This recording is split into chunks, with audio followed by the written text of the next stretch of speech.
Good morning mga katukayo. Ngayon, prepare na ulit ako ng lunch ngayong umaga.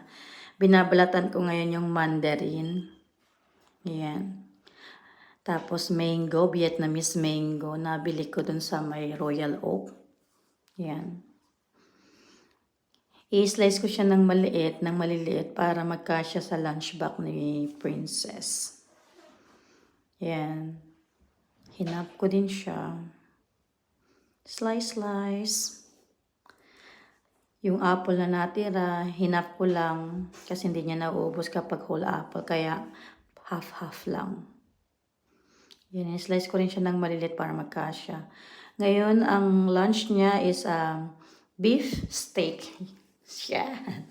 Beef steak. So, shalom. Ayan, paminsan-minsan lang yan. Hindi madalas yan. Madaling lutuin. Yan. Siyempre, hindi mawawala ang white rice, steamed rice. Asian. Rice is life.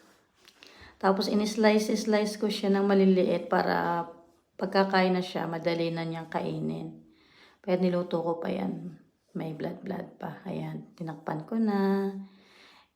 Nilagay ko na pinadala ko na siya ng chocolate, tapos biscuit. Yan. Yung baon niya, naubos niya. Bye!